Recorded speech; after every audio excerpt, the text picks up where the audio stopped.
Friends, ఇప్పుడు అందిన వార్త ఎమ్మెల్యే కన్నుమూత తీవ్ర గుండెపోటుతో అంటూ వార్తలు అయితే వస్తున్నాయి. ఫ్రెండ్స్, మరి ఏం జరిగింది ఏంటి అనేది చూసేద్దాం. ఫ్రెండ్స్, వివరాలకు వెళ్ళే ముందు దయచేసి లైక్ చేసి షేర్ చేసి సబ్స్క్రైబ్ అయితే చేసి మరిన్ని లేటెస్ట్ అప్డేట్స్ కోసం బెల్ ఐకాన్ అయితే క్లిక్ చేయండి. ఫ్రెండ్స్, అయితే బీడ్ నియోజకవర్గంలో బాలాసాహెబ్ షిండే ప్రభావం చూపే అవకాశం ఎక్కువగా ఉందని స్థానికులు పేర్కొంటున్నారు.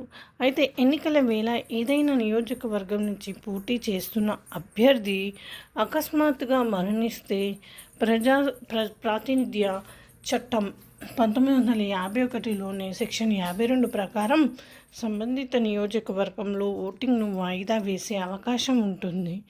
అయితే ఎన్నికల సంఘం అధికారులు మాత్రం బాలాసాహెబ్ షిండే మృతిపై ఇంకా ఎలాంటి నిర్ణయం తీసుకోలేదని తెలుస్తుంది.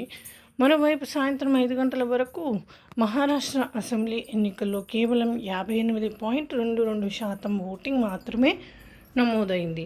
మొదట బాలాసాహెబ్ షిండేను స్థానికంగా ఉన్న హాస్పిటల్కు తరలించగా పరిస్థితి తీవ్రం కావడంతో అక్కడి నుంచి ఛత్రపతి సంభాజీ నగర్ ఆసుపత్రికి తీసుకెళ్లారు. అయితే ఆయనను పరిశీలించిన డాక్టర్లు గుండెపోటుతో చనిపోయినట్లు చెప్పారు. అనంతరం ఆయన మృతదేహాన్ని పోస్టుమార్టం కోసం ప్రభుత్వ ఆసుపత్రికి తరలించారు. ఈ సంఘటనపై దర్యాప్తు చేస్తున్నారు. సో ఇది ఫ్రెండ్స్, ఈ విధంగా వార్తలు అయితే వస్తున్నాయి. మరి థ్యాంక్స్ ఫర్ వాచింగ్.